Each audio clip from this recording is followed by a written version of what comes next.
semuanya, perkenalkan nama saya Niputera Agustia, nomor absen 32 dari kelas 27.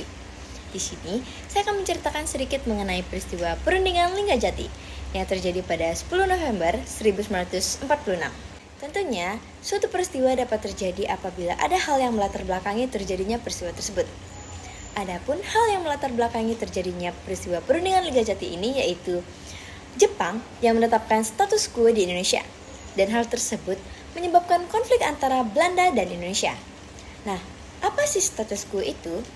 Status quo itu adalah keadaan saat ini, khususnya dalam konteks sosial, ekonomi, politik, militer, hukum, dan lain-lain.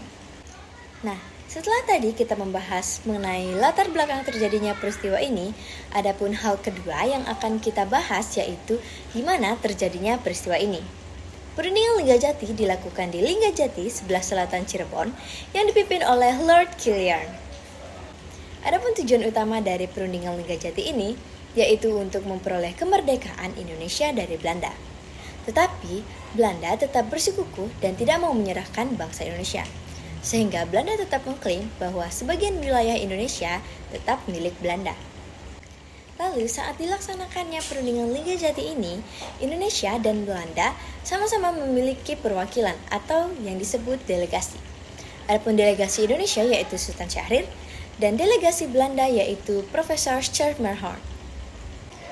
Tentunya, perundingan Linggajati ini membuahkan hasil yang disebut dengan Perjanjian Linggajati.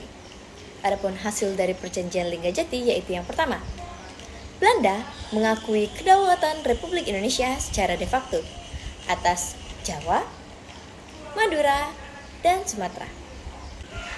Adapun hasil yang kedua yaitu pemerintah Belanda dan Indonesia bersama-sama menyelenggarakan berdirinya sebuah negara federal yang bernama Negara Indonesia Serikat. Adapun hasil yang ketiga atau yang terakhir yaitu pemerintah negara Indonesia Serikat akan bekerjasama dengan pemerintah Belanda dan membentuk Uni Indonesia Belanda dengan Ratu Belanda sebagai ketuanya. Namun, setelah ditandatanganinya perjanjian Linggajati tersebut, hubungan Republik Indonesia dengan Belanda tetap tidak membaik karena adanya perbedaan penafsiran mengenai isi tentang perjanjian tersebut.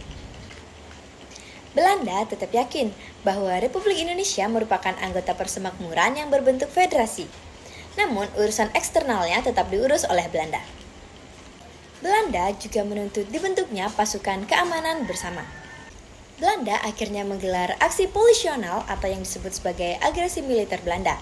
Dan hal tersebut juga secara otomatis membatalkan perjanjian Linggajati. Demikian yang dapat saya sampaikan. Saya ucapkan terima kasih dan sampai jumpa. Dadah!